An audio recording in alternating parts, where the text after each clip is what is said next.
ഫിസിക്സിൽ നമുക്ക് അടുത്തൊരു വീഡിയോയിലേക്ക് പോവാം. ബേസിക് ആയിട്ടുള്ള കാര്യങ്ങളാണ് നമ്മൾ പഠിക്കുന്നത്. നമ്മൾ ഇന്ന് പഠിക്കുന്നത് ഫണ്ടമെന്റൽ ഫോഴ്സസ് ഇൻ നേച്ചർ. നമുക്കറിയാം നേച്ചറിൽ ഒരുപാട് ഫോഴ്സുകളുണ്ട്. നമ്മൾ ഗ്രാവിറ്റേഷണൽ ഫോഴ്സ് എന്ന് കേട്ടിട്ടുണ്ട്, ഫ്രിക്ഷണൽ ഫോഴ്സ് എന്ന് കേട്ടിട്ടുണ്ട്, വിസ്കസ് ഫോഴ്സ് എന്ന് കേട്ടിട്ടുണ്ട്, ന്യൂക്ലിയർ ഫോഴ്സ് എന്ന് കേട്ടിട്ടുണ്ട്, ഇലക്ട്രിക് ഫോഴ്സ് എന്ന് കേട്ടിട്ടുണ്ട്, മാഗ്നറ്റിക് ഫോഴ്സ് എന്ന് കേട്ടിട്ടുണ്ട്. അപ്പൊ ഇങ്ങനെ ഒരുപാട് ഫോഴ്സുകളെ പറ്റി നമ്മൾ കേട്ടിട്ടുണ്ടെങ്കിലും നിങ്ങൾ സ്ക്രീനിൽ കാണുന്ന ഈ 4 ഫോഴ്സിനെയാണ് നമ്മൾ ഫണ്ടമെന്റൽ ഫോഴ്സസ് എന്ന് വിളിക്കുന്നത്. അതായത് ഫസ്റ്റ് ഫണ്ടമെന്റൽ ഫോഴ്സ് എന്ന് പറയുന്നത് ഗ്രാവിറ്റേഷണൽ ഫോഴ്സ് ആണ്. സെക്കൻഡ് വൺ എന്ന് പറയുന്നത് ഇലക്ട്രോ മാഗ്നറ്റിക് ഫോഴ്സ് ആണ്. തേർഡ് വൺ എന്ന് പറയുന്നത് സ്ട്രോങ് ന്യൂക്ലിയർ ഫോഴ്സ് ആണ്. ഫോർത്ത് വൺ എന്ന് പറയുന്നത് വീക്ക് ന്യൂക്ലിയർ ഫോഴ്സ് ആണ്. അപ്പൊ ഗ്രാവിറ്റേഷണൽ ഫോഴ്സ് Fg എന്ന് മാർക്ക് ചെയ്തു, ഇലക്ട്രോ മാഗ്നറ്റിക് ഫോഴ്സ് Fe എന്ന് മാർക്ക് ചെയ്തു, സ്ട്രോങ് ന്യൂക്ലിയർ ഫോഴ്സ് Fs എന്ന് മാർക്ക് ചെയ്തു, വീക്ക് ന്യൂക്ലിയർ ഫോഴ്സ് Fw എന്ന് തന്നെ റെപ്രസെന്റ് ചെയ്തു. ഈ 4 ഫോഴ്സുകളെയാണ് എന്തെന്ന് വിളിക്കുന്നത്? ഫണ്ടമെന്റൽ ഫോഴ്സസ് ഇൻ നേച്ചർ എന്ന് പറയുന്നത്. നേച്ചറിലെ ഫണ്ടമെന്റൽ ഫോഴ്സസ് എത്രയുണ്ട് എന്ന് ചോദിച്ചാൽ ആൻസർ 4 എണ്ണമാണ്. അത് ഏതൊക്കെയാണെന്ന് ചോദിച്ചാൽ 1 gravitational force, 2 electro magnetic force, 3 strong nuclear force, 4 week nuclear force. ഈ ബാക്കി എല്ലാ ഫോഴ്സുകളും ഇതിന്റെ ഡെറിവേഷൻ ആയിട്ട് അല്ലെങ്കിൽ ഇതുമായിട്ട് ബന്ധപ്പെട്ട് കിടക്കുന്നതാണ്. അപ്പൊ ഗ്രാവിറ്റേഷണൽ ഫോഴ്സ് നമുക്ക് ഡീറ്റെയിൽ ആയിട്ട് ഓരോന്നും പഠിക്കാം. ഇതില് ഏറ്റവും ശക്തി കുറഞ്ഞ വീക്കസ്റ്റ് ഫോഴ്സ് എന്ന് പറയുന്നത് ഗ്രാവിറ്റേഷണൽ ഫോഴ്സ് ആണ്. അത് എക്സാമിന് ചോദിച്ചിട്ടുണ്ട്. Which of the following is the weakest force in nature? ഏതാണ് ആൻസർ? ഗ്രാവിറ്റേഷണൽ ഫോഴ്സ് ആണ്. Which of the following is the strongest force in nature എന്ന് ചോദിച്ചാൽ സ്ട്രോങ് ന്യൂക്ലിയർ ഫോഴ്സ് ആണ്. ഏറ്റവും ശക്തി കുറഞ്ഞ ഫോഴ്സ് ഗ്രാവിറ്റേഷണൽ ഫോഴ്സും ഏറ്റവും ശക്തി കൂടിയ ഫോഴ്സ് ഏതാണ്? സ്ട്രോങ് ന്യൂക്ലിയർ ഫോഴ്സുമാണ്. ഈ ഫോഴ്സുകൾ തമ്മിലുള്ള റേഷ്യോ തന്നിട്ടുണ്ട്.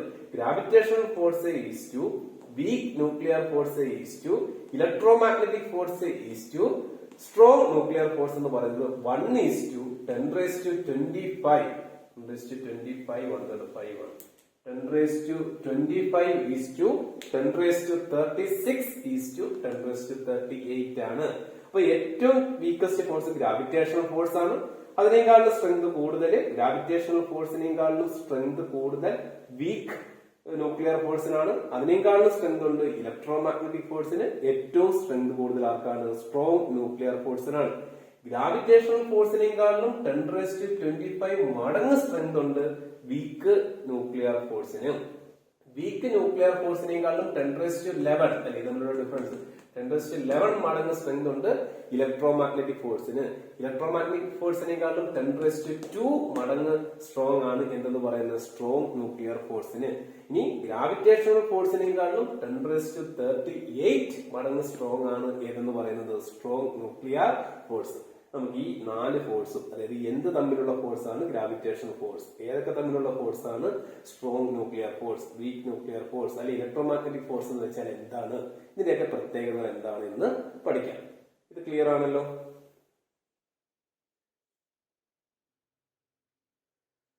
നമ്മൾ പറഞ്ഞു 4 ഫണ്ടമെന്റൽ ഫോഴ്സസ് ആണ് നേച്ചറിലുള്ളതെന്ന് പറഞ്ഞു. 1 ഗ്രാവിറ്റേഷണൽ ഫോഴ്സ് ആയിരുന്നു, 2 ഇലക്ട്രോ മാഗ്നറ്റിക് ഫോഴ്സ് ആയിരുന്നു, 3 സ്ട്രോങ് ന്യൂക്ലിയർ ഫോഴ്സ് ആയിരുന്നു, 4 വീക്ക് ന്യൂക്ലിയർ ഫോഴ്സ് ആയിരുന്നു. നമ്മൾ ആദ്യത്തെ ഫോഴ്സ് പഠിക്കാൻ പോവാണ്, ഗ്രാവിറ്റേഷണൽ ഫോഴ്സ്.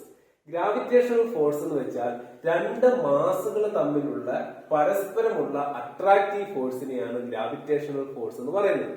2 മാസുകൾ തമ്മിലുള്ള മ്യൂച്വൽ അട്രാക്റ്റീവ് ഫോഴ്സ് എന്ന് വെച്ചാൽ പരസ്പരം അട്രാക്റ്റീവ് ഫോഴ്സ്. ഈ M1 എന്ന് പറയുന്ന ബോഡി M2 നെ അട്രാക്ട് ചെയ്യും, M2 എന്ന് പറയുന്ന ബോഡി M1 നെയും അട്രാക്ട് ചെയ്യും. ന്യൂട്ടൺ ആണ് ഇത് കണ്ടുപിടിച്ചത്. ന്യൂട്ടൺ പറയുന്നത് every body in the universe attracts every other body with a force എന്ന. ഈ പ്രപഞ്ചത്തിലുള്ള എല്ലാ വസ്തുക്കളും തമ്മിൽ പരസ്പരം ഒരു അട്രാക്റ്റീവ് ഫോഴ്സ് ഉണ്ട്. ആ അട്രാക്റ്റീവ് ഫോഴ്സിനെ വിളിക്കുന്ന പേരാണ് gravitational force. The mutual attractive force between 2 masses in the universe. മനസ്സിലായോ? അതിന്റെ മാഗ്നിറ്റ്യൂഡ് എന്ന് പറയുന്നത് ആ 2 ബോഡീസിന്റെ മാസിന്റെ പ്രോഡക്റ്റിന് ഡയറക്ട്ലി പ്രൊപ്പോർഷണലും അത് തമ്മിലുള്ള ആ 2 ബോഡീസിന്റെ സെന്റർ ടു സെന്റർ ഡിസ്റ്റൻസ് ആണ് ഇവിടെ 6 എന്ന് മാർക്ക് ചെയ്തത്. അതിന്റെ സ്ക്വയറിന് ഇൻവേഴ്സ്ലി പ്രൊപ്പോർഷണലുമാണ്. അപ്പൊ എഫ് പ്രൊപ്പോർഷണൽ ടു എങ്ങനെ എഴുതാം? F proportional to M1 M2 by R square എന്ന് എഴുതാം. മാസിന്റെ പ്രോഡക്റ്റിന് ഡയറക്ട്ലി പ്രൊപ്പോർഷണലും ആ മാസുകൾ തമ്മിലുള്ള ഡിസ്റ്റൻസിന്റെ സ്ക്വയറിന് ഇൻവേഴ്സ്ലി പ്രൊപ്പോർഷണലും ആണ്. പ്രൊപ്പോർഷണൽ സൈൻ മാറ്റാൻ നമ്മളൊരു കോൺസ്റ്റന്റ് കൊണ്ട് മൾട്ടിപ്ലൈ ചെയ്തു. ആ കോൺസ്റ്റന്റ് ആണ് ഇവിടെ ക്യാപിറ്റൽ ലെറ്റർ ജി എന്ന് മാർക്ക് ചെയ്തിരിക്കുന്നത്. ആ ക്യാപിറ്റൽ ലെറ്റർ ജിയെ വിളിക്കുന്ന പേരാണ് യൂണിവേഴ്സൽ ഗ്രാവിറ്റേഷണൽ കോൺസ്റ്റന്റ് എന്ന് വിളിക്കും. യൂണിവേഴ്സൽ ഗ്രാവിറ്റേഷണൽ കോൺസ്റ്റന്റ് എന്ന് വിളിക്കും. ആ ജിയുടെ വാല്യൂ എന്ന് പറയുന്നത് 6.67 into 10⁻⁻11 newton metre square per kilogram square ആണ്. ഈ വാല്യൂ അറിയണം. ഗ്രാവിറ്റേഷണൽ കോൺസ്റ്റന്റ് വാല്യൂ എത്രയാണ്? 6.67 into 10⁻11 ആണ്. അതിന്റെ യൂണിറ്റ് ആണ് ന്യൂട്ടൺ മീറ്റർ സ്ക്വയർ കിലോഗ്രാം⁻². ഇനി ഇതിന്റെ പ്രോപ്പർട്ടീസ് എന്തൊക്കെയാണെന്ന് ചോദിച്ചാൽ, this is a universal attractive force ആണ്. Gravitational force is called a universal force. എന്താണെന്ന് ചോദിച്ചാൽ, this force is applicable for all bodies in the universe. Gravitational force എന്ന് പറയുന്നത് പ്രപഞ്ചത്തിലുള്ള എല്ലാ വസ്തുക്കളിലും അപ്ലൈ ചെയ്യാവുന്ന ഫോഴ്സ് ആണ്. അല്ലെങ്കിൽ എല്ലാ വസ്തുക്കളും തമ്മിൽ പരസ്പരം ഒരു അട്രാക്റ്റീവ് ഫോഴ്സ് ഉണ്ട്. അതുകൊണ്ടാണ് അതിനെ യൂണിവേഴ്സൽ ഫോഴ്സ് എന്ന് വിളിക്കുന്നത്. അട്രാക്റ്റീവ് ഇൻ നേച്ചർ ആണ്. അട്രാക്റ്റീവ് ഇൻ നേച്ചർ എന്ന് വെച്ചാൽ പരസ്പരം ആകർഷിക്കുകയാണ്. അട്രാക്റ്റീവും ഉണ്ട്, റിപ്പൾസീവും ഉണ്ട്. നമുക്കറിയാം പരസ്പരം അട്രാക്ട് ചെയ്യുന്നതുകൊണ്ടാണ് അട്രാക്റ്റീവ് ഫോഴ്സ് എന്ന് വിളിക്കുന്നത്. രണ്ടാമത്തെ പ്രോപ്പർട്ടി ആയിട്ട് എഴുതിയിരിക്കുന്നത് it obey inverse square law. കാരണം ആ ഫോഴ്സ് എന്ന് പറയുന്നത് ആ രണ്ട് വസ്തുക്കൾ തമ്മിലുള്ള ഡിസ്റ്റൻസിന്റെ സ്ക്വയറിന് ഇൻവേഴ്സ്ലി പ്രൊപ്പോർഷണൽ ആണ്. അതുകൊണ്ടാണ് എഫ് പ്രൊപ്പോർഷണൽ ടു 1/r² ആണ്. എഫ് പ്രൊപ്പോർഷണൽ ടു 1/r² ആണ്. അപ്പൊ inversely proportional to the square of the distance ആയതുകൊണ്ടാണ് ഇൻവേഴ്സ് സ്ക്വയർ ലോ എന്ന് പറയുന്നത്. വേറെയും ഇൻവേഴ്സ് സ്ക്വയർ ലോ ഉണ്ട്. അതായത് ചാർജിന്റെ കേസിലും മാഗ്നറ്റിക് ഫീൽഡിന്റെ കേസിലും ഒക്കെ inversely proportional to square of the distance വരുന്നുണ്ട്. അപ്പൊ ഇത് inverse square law in gravitation എന്ന് പറയാം. Inverse square law in gravitation എന്ന് പറയാം. ഇതൊരു ലോങ് റേഞ്ച് ഫോഴ്സ് ആണ്. മൂന്നാമത്തെ പ്രോപ്പർട്ടി എന്ന് പറയുന്നത് ലോങ് റേഞ്ച് ഫോഴ്സ് എന്ന് വെച്ച് കഴിഞ്ഞാൽ മറ്റു ഫോഴ്സുകളുമായിട്ട് കമ്പയർ ചെയ്യുമ്പോൾ ഇതിന്റെ ഇതിന്റെ ഇടയ്ക്ക് വേറെ ഏതെങ്കിലും മീഡിയമോ അല്ലെങ്കിൽ മറ്റു പാർട്ടിക്കിളോ അല്ലെങ്കിൽ സറൗണ്ടിങ് പാർട്ടിക്കിൾ ഒന്നും തന്നെ ഇതിന്റെ ഈ ഫോഴ്സിനെ അഫക്റ്റ് ചെയ്യുന്നില്ല. അതുകൊണ്ടാണ് ലോങ് റേഞ്ച് ഫോഴ്സ് എന്ന് പറയുന്നത്. നാലാമത്തെ പ്രോപ്പർട്ടി ഞാനിവിടെ സ്റ്റാർ മാർക്ക് ഇട്ട് വെച്ചിട്ടുണ്ട്. Weakest force in nature. വളരെ ഇമ്പോർട്ടന്റ് ആണ്. പ്രപഞ്ചത്തില് അറിയപ്പെട്ടിട്ടുള്ളതിൽ വെച്ച് അല്ലെങ്കിൽ കണ്ടുപിടിക്കപ്പെട്ടിട്ടുള്ളതിൽ വെച്ച് ഏറ്റവും വീക്കസ്റ്റ് ഫോഴ്സ് ആണ് ഏതെന്ന് പറയുന്നത് ഗ്രാവിറ്റേഷണൽ ഫോഴ്സ് എന്ന് പറയുന്നത്. അത് ഒരുപാട് തവണ എക്സാമിൽ ചോദിച്ചിട്ടുണ്ട്. അപ്പൊ വീക്കസ്റ്റ് ഫോഴ്സ് ഇൻ നേച്ചർ ഏതാന്ന് ചോദിച്ചാൽ ആൻസർ എന്താണ്? ഗ്രാവിറ്റേഷണൽ ഫോഴ്സ് ആണ്. അഞ്ചാമത്തെ പ്രോപ്പർട്ടി ആയിട്ട് പറഞ്ഞിരിക്കുന്നത് സെൻട്രൽ ഫോഴ്സ് എന്നാണ്. സെൻട്രൽ ഫോഴ്സ് എന്ന് വെച്ചാൽ അതിന്റെ ലൈൻ ഓഫ് ആക്ഷൻ, ആ ഫോഴ്സിന്റെ ലൈൻ ഓഫ് ആക്ഷൻ എന്ന് പറഞ്ഞാൽ അതിന്റെ സെന്ററിൽ കൂടിയാണ്, ആ ബോഡിയുടെ സെന്ററിൽ കൂടിയാണ്. ഇങ്ങോട്ട് അട്രാക്ട് ചെയ്യും, ഈ മാസിനെ ഈ മാസ് ഇങ്ങോട്ട് അട്രാക്ട് ചെയ്യും, ഈ മാസിനെ ഈ മാസം അങ്ങോട്ട് അട്രാക്റ്റീവ് ഫോഴ്സ്. അപ്പൊ അതിന്റെ ലൈൻ ഓഫ് ആക്ഷൻ എന്ന് പറയുന്നത് through the centre of the bodies ആണ്. അതുകൊണ്ടാണ് സെൻട്രൽ ഫോഴ്സ് ആണെന്ന് പറയുന്നത്. ആറാമത്തെ പ്രോപ്പർട്ടി ആയിട്ട് എഴുതിയിരിക്കുന്നത് കൺസർവേറ്റീവ് ഫോഴ്സ് ആണ്. ഫോഴ്സിനെ നമുക്ക് കൺസർവേറ്റീവ് ഫോഴ്സസ് എന്നും നോൺ കൺസർവേറ്റീവ് ഫോഴ്സസ് എന്ന് പറയാം. അതായത് work done by the force is independent of the path followed by ആണെങ്കിൽ, ഒരു ഫോഴ്സ് മൂലം ചെയ്യുന്ന വർക്ക് അത് ഫോളോ ചെയ്യുന്ന പാത്തിനെ, വഴിയെ ഡിപ്പെൻഡ് ചെയ്യുന്നില്ല എങ്കിൽ അതിന് പറയുന്ന പേരാണ് കൺസർവേറ്റീവ് ഫോഴ്സ്. ഗ്രാവിറ്റേഷണൽ ഫോഴ്സും ഇലാസ്റ്റിക് ഫോഴ്സും ഒക്കെ എന്താണ്? കൺസർവേറ്റീവ് ഫോഴ്സ് ആണ്. എന്നാൽ ഫ്രിക്ഷണൽ ഫോഴ്സ് ഇപ്പൊ work done by the frictional force പാത്തിനെ ഡിപ്പെൻഡ് ചെയ്യും. അതുപോലെ തന്നെ വിസ്കസ് ഫോഴ്സ് എന്ന് പറയുമ്പോൾ നമുക്ക് തേനൊക്കെ ഒഴുകിപ്പോകുന്ന അതുപോലല്ല വെള്ളം ഒഴുകിപ്പോകുന്നത്. അപ്പൊ ആ അവിടെ ഒരു ഡിഫറൻസ് ഉണ്ട്. അപ്പൊ അത് ആ പാത്തിനെ ഡിപ്പെൻഡ് ചെയ്യും. അപ്പം വിസ്കസ് ഫോഴ്സ്, ഫ്രിക്ഷണൽ ഫോഴ്സ് ഒക്കെ നോൺ കൺസർവേറ്റീവ് ഫോഴ്സ്, പാത്തിനെ ഡിപ്പെൻഡ് ചെയ്യും. എന്നാൽ ഗ്രാവിറ്റേഷണൽ ഫോഴ്സ് എന്താണ്? Work done by the gravitational force is independent of the path ആണ്. അപ്പൊ അതൊരു കൺസർവേറ്റീവ് ഫോഴ്സ് ആണ്. ഓക്കെ,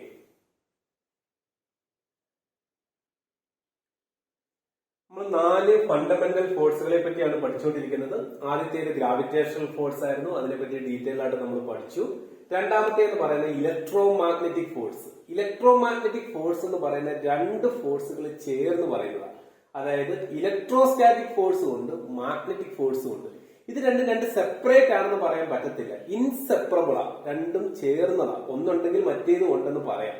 അതുകൊണ്ടാണ് ഇതിനെ രണ്ടും കൂടെ ചേർത്ത് ഇലക്ട്രോസ്റ്റാറ്റിക് ഫോഴ്സിനെയും മാഗ്നറ്റിക് ഫോഴ്സിനെയും ഒരുമിച്ച് വിളിക്കുന്ന പേരാണ് ഇലക്ട്രോ മാഗ്നറ്റിക് ഫോഴ്സ് എന്ന് പറയുന്നത്. ഒന്ന് മറ്റൊന്നിനോട് റിലേറ്റ് ചെയ്ത് കിടക്കുവാണ് നല്ല രീതിയിൽ.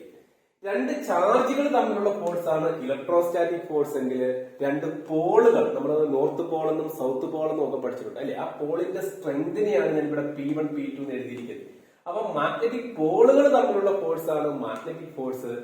ഇലക്ട്രിക് ചാർജുകൾ തമ്മിലുള്ള ഫോഴ്സ് ആണ് ഇലക്ട്രോസ്റ്റാറ്റിക് ഫോഴ്സ്. റെസ്റ്റിലുള്ള രണ്ട് ചാർജുകൾ തമ്മിലുള്ള ഫോഴ്സ് ആണ് ഇലക്ട്രോസ്റ്റാറ്റിക് ഫോഴ്സ് എങ്കിൽ മാഗ്നറ്റിന്റെ പോൾ സ്ട്രെങ്ത് അല്ലെങ്കിൽ പോളുകൾ തമ്മിലുള്ള മാഗ്നറ്റിക് പോൾസ് തമ്മിലുള്ള ഫോഴ്സ് ആണ് മാഗ്നറ്റിക് ഫോഴ്സ് എന്ന് പറയുന്നത്. ഇവിടെ ഇലക്ട്രോസ്റ്റാറ്റിക് ഫോഴ്സിന്റെ ഇക്വേഷൻ എന്ന് പറയുന്നത് F ഒരു കോൺസ്റ്റന്റ് ഇൻറ്റു Q1 Q2/R² ആണ്. മാഗ്നറ്റിക് ഫോഴ്സ് എന്ന് പറയുമ്പോൾ F ഒരു കോൺസ്റ്റന്റ് ഇൻറ്റു P1 P2/R² ആണ്. നമ്മൾ ഗ്രാവിറ്റേഷണൽ ഫോഴ്സിൽ മാസ് വന്ന സ്ഥാനത്ത് ഇവിടെ ചാർജ് വന്ന് ഇവിടെ പോൾ സ്ട്രെങ്ത് വന്നു എന്നുള്ള ഡിഫറൻസ് ആണുള്ളത്. അവിടുത്തെ കോൺസ്റ്റന്റ് ക്യാപിറ്റൽ ലെറ്റർ G ആയിരുന്നു. ഗ്രാവിറ്റേഷണൽ ഫോഴ്സിന്റെ കേസിലെ കോൺസ്റ്റന്റ് എന്ന് പറയുന്നത് ക്യാപിറ്റൽ ലെറ്റർ G ആണെങ്കിൽ ഇവിടെ ഇലക്ട്രോസ്റ്റാറ്റിക് ഫോഴ്സിലെ കോൺസ്റ്റന്റ് 1/4πε0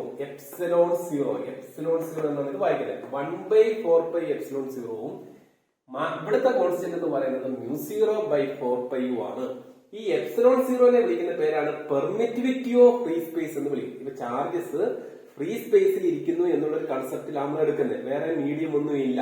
വേറെ മീഡിയം ഉണ്ടെങ്കിൽ ഇവിടെ ഒരാളും കൂടെ വരും, ε r എന്നുള്ള ഒരു ടേം കൂടെ വരും. അതിനെ റിലേറ്റീവ് പെർമിറ്റിവിറ്റി എന്ന് വിളിക്കും. അതൊക്കെ നമുക്ക് ഡീറ്റെയിൽ ആയിട്ട് പിന്നീട് പഠിക്കാം. തൽക്കാലം നമ്മുടെ രണ്ട് ചാർജുകൾ ഫ്രീ സ്പേസിൽ ഇരിക്കുന്നു. ആ രണ്ട് ചാർജുകൾ തമ്മിലുള്ള ഫോഴ്സ് അത് അട്രാക്റ്റീവ് ഫോഴ്സും ആകാം റിപ്പൾസീവ് ഫോഴ്സും ആകാം. സെയിം ചാർജ് ആണെങ്കിൽ നമുക്കറിയാം രണ്ട് ഫണ്ടമെന്റൽ ചാർജാണ് ഉള്ളത്, പോസിറ്റീവ് ചാർജും നെഗറ്റീവ് ചാർജും. സെയിം ചാർജ് ആണെങ്കിൽ റിപ്പൽ ചെയ്യും, ഓപ്പോസിറ്റ് ചാർജസ് ആണ് അട്രാക്ട് ചെയ്യും. അപ്പൊ ആ അട്രാക്റ്റീവ് ഫോഴ്സ് അല്ലെങ്കിൽ റിപ്പൾസീവ് ഫോഴ്സ് എന്ന് പറയുന്നത് ആ രണ്ട് ചാർജുകളുടെ മാഗ്നിറ്റ്യൂഡിന്റെ പ്രോഡക്റ്റിന് ഡയറക്ട്ലി പ്രൊപ്പോർഷനിലും ആ രണ്ട് ചാർജുകൾ തമ്മിലുള്ള ഡിസ്റ്റൻസിന്റെ സ്ക്വയറിന് ഇൻവേഴ്സ്ലി പ്രൊപ്പോർഷനിലുമാണ്. അപ്പൊ അവിടെ അപ്പൊ F proportional to Q1 Q2/R² എന്ന് എഴുതാം. ഒരു കോൺസ്റ്റന്റ് ഇൻറ്റു പ്രൊപ്പോർഷണൽ സെയിം ആയിട്ട് ഒരു കോൺസ്റ്റന്റ് കൊണ്ട് മൾട്ടിപ്ലൈ ചെയ്യും.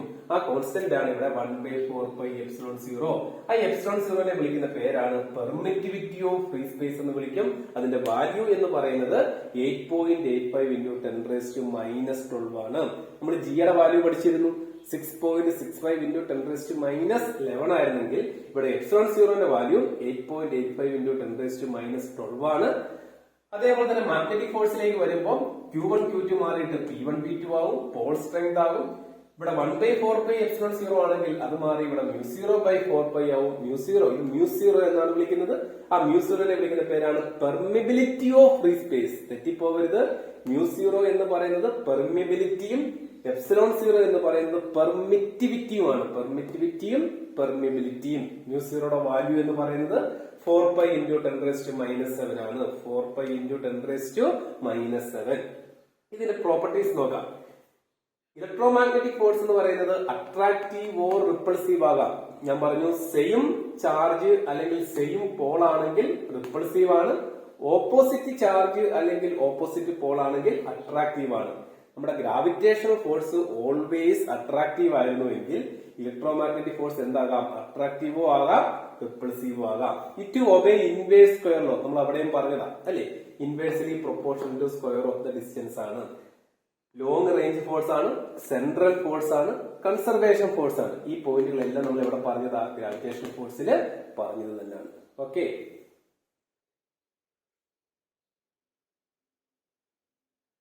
നമ്മൾ ഫണ്ടമെന്റൽ ഫോഴ്സസ് ഇൻ നേച്ചർ എന്ന ടോപ്പിക്കാണ് പഠിച്ചുകൊണ്ടിരുന്നത്. 4 ഫണ്ടമെന്റൽ ഫോഴ്സസ് ഉണ്ടെന്ന് പറഞ്ഞു. 1 ഗ്രാവിറ്റേഷണൽ ഫോഴ്സ്, 2 ഇലക്ട്രോമാഗ്നറ്റിക് ഫോഴ്സ്, മൂന്നാമത്തെയാണ് strong nuclear force. Strong nuclear force എന്ന് വെച്ചാൽ നമുക്കറിയാം ഒരു ആറ്റത്തിന്റെ സ്ട്രക്ചർ പഠിക്കുമ്പോൾ അതിന്റെ സെൻട്രൽ പോർഷനെ നമ്മൾ ന്യൂക്ലിയസ് എന്നാണ് വിളിക്കുന്നില്ലേ. ആ ന്യൂക്ലിയസിനുള്ളിൽ പ്രോട്ടോൺസും ന്യൂട്രോൺസും ഉണ്ടെന്നും അതിന് ചുറ്റുമാണ് ഇലക്ട്രോൺസ് ഉള്ളതെന്നൊക്കെ നമ്മൾ പഠിച്ചിട്ടുണ്ട്. അപ്പോ ഒരു ആറ്റത്തിനുള്ളിലെ ന്യൂക്ലിയസിനുള്ളിലെ പ്രോട്ടോൺസിനെയും ന്യൂട്രോൺസിനെയും ചേർത്ത് പിടിക്കുന്ന സ്ട്രോങ്ങസ്റ്റ് ഫോഴ്സിനെയാണ് എന്തെന്ന് വിളിക്കുന്നത്? സ്ട്രോങ് ന്യൂക്ലിയർ ഫോഴ്സ് എന്ന് പറയുന്നത്. ഒരു ആറ്റത്തിനുള്ളിലെ ന്യൂക്ലിയസിനുള്ളിലെ പ്രോട്ടോൺസിനെയും ന്യൂട്രോൺസിനെയും ചേർത്ത് പിടിക്കുന്ന, ബൈൻഡ്സ് ടുഗദർ, ഒരുമിച്ച് ഇരുത്തുന്ന ആ സ്ട്രോങ് ഇന്ററാക്റ്റീവ് ഫോഴ്സിനെയാണ് നമ്മൾ എന്തെന്ന് പറയുന്നത്? സ്ട്രോങ് ന്യൂക്ലിയർ ഫോഴ്സ് എന്ന് പറയുന്നത്. ന്യൂക്ലിയസിനുള്ളിലെ പ്രോട്ടോൺസിനെയും ന്യൂട്രോൺസിനെയും ചേർത്ത് പിടിക്കുന്ന സ്ട്രോങ്ങസ്റ്റ് ഫോഴ്സ് ആണ് എന്തെന്ന് പറയുന്നത്? സ്ട്രോങ് ന്യൂക്ലിയർ ഫോഴ്സ് എന്ന് പറയുന്നത്. അതിന്റെ പ്രോപ്പർട്ടീസ് നോക്കിക്കഴിഞ്ഞാൽ അത് ഫസ്റ്റ് പ്രോപ്പർട്ടി വളരെ ഇമ്പോർട്ടന്റ് ആണ്. Strongest interaction known in nature. നേച്ചറിൽ പ്രപഞ്ചത്തില് അറിയപ്പെട്ടിട്ടുള്ളതിൽ വെച്ച് ഏറ്റവും സ്ട്രോങ്സ്റ്റ് ഇന്ററാക്ഷൻ എന്ന് പറയുന്നത് സ്ട്രോങ് ന്യൂക്ലിയർ ഫോഴ്സ് ആണ്. എക്സാമിന് ചോദിച്ചിട്ടുണ്ട്. ഇതൊരു ഷോർട്ട് റേഞ്ച് ഫോഴ്സ് ആണ്. നമ്മൾ ഗ്രാവിറ്റേഷണൽ ഫോഴ്സും ഇലക്ട്രോമാഗ്നറ്റിക് ഫോഴ്സും ഒക്കെ ലോങ് റേഞ്ച് ഫോഴ്സ് ആണെങ്കിൽ ഇത് ഷോർട്ട് റേഞ്ച് ഫോഴ്സ് ആണ്. ഇത് ബേസിക്കലി അട്രാക്റ്റീവ് ആണ്. കാരണം പ്രോട്ടോണിന് പോസിറ്റീവ് ചാർജ്, ന്യൂട്രോണിന് ചാർജ് ഇല്ല. അപ്പൊ അവിടെ റിപ്പൾഷൻ വരുന്ന കേസ് വരുന്നില്ല. അതുകൊണ്ടാണ് ഇത് ബേസിക്കലി അട്രാക്റ്റീവ് ഫോഴ്സ് ആണെന്ന് പറയാം. ഇത് non central, non conservative force ആണ്. സെൻട്രൽ ഫോഴ്സ് അല്ല. സെൻട്രൽ ഫോഴ്സ് എന്താണെന്നുള്ളത് ഗ്രാവിറ്റേഷണൽ ഫോഴ്സിനോട് ഡീറ്റെയിൽ ആയിട്ട് ഞാൻ പറഞ്ഞിട്ടുണ്ട്. അതേപോലെ തന്നെ ഇത് കൺസർവേറ്റീവ് ഫോഴ്സും അല്ല. ഇത് വർക്ക് ചെയ്യുന്നത് പാത്തിനെ ഡിപ്പെൻഡ് ചെയ്യുന്നില്ല എങ്കിലാണ് കൺസർവേറ്റീവ് ഫോഴ്സ്. പക്ഷേ സ്ട്രോങ് ന്യൂക്ലിയർ ഫോഴ്സ് എന്ന് പറയുന്നത് ഒരു നോൺ കൺസർവേറ്റീവ് ഫോഴ്സ് ആണ്. അപ്പൊ സ്ട്രോങ് ന്യൂക്ലിയർ ഫോഴ്സിനെ പറ്റി ഇത്രയും കാര്യങ്ങൾ അറിയണം.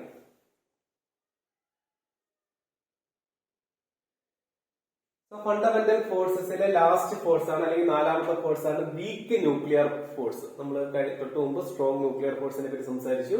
വീക്ക് ന്യൂക്ലിയർ ഫോഴ്സ് എന്ന് വെച്ച് കഴിഞ്ഞാൽ ന്യൂക്ലിയർ പ്രോസസ്സിൽ ഇൻവോൾവ് ആയിരിക്കുന്ന എലമെന്ററി പാർട്ടിക്കിൾസിന്റെ ഇടയിൽ അപ്പിയർ ചെയ്യുന്ന ഫോഴ്സിനെയാണ് വീക്ക് ന്യൂക്ലിയർ ഫോഴ്സസ് എന്ന് പറയുന്നത്. ഇപ്പൊ ബീറ്റ ഡിക്യൂ ഓഫ് ന്യൂക്ലിയസ് അല്ലെങ്കിൽ ന്യൂക്ലിയർ ഫിഷന്, ന്യൂക്ലിയർ ഫ്യൂഷൻ എന്നൊക്കെ പറയുന്ന ന്യൂക്ലിയർ പ്രോസസ് ആണ്.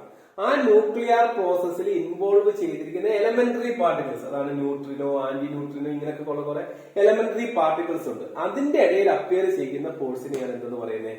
വീക്ക് ന്യൂക്ലിയർ ഫോഴ്സ് എന്ന് പറയുന്നത്. ഇത് ഒരു ഷോർട്ട് റേഞ്ച് ഫോഴ്സ് ആണ്.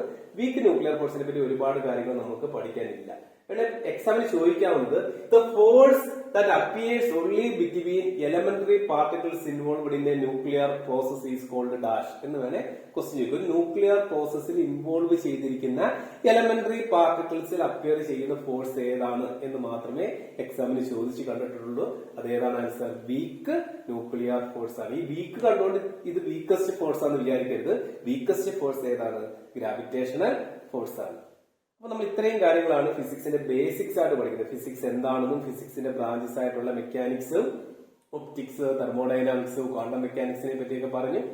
കുറച്ച് സയന്റിഫിക് പ്രിൻസിപ്പിളും അതുമായിട്ട് റിലേറ്റ് ചെയ്തുള്ള ടെക്നോളജിയും പറഞ്ഞു. ഫണ്ടമെന്റൽ ഫോഴ്സസ് പറഞ്ഞു. ഓക്കെ.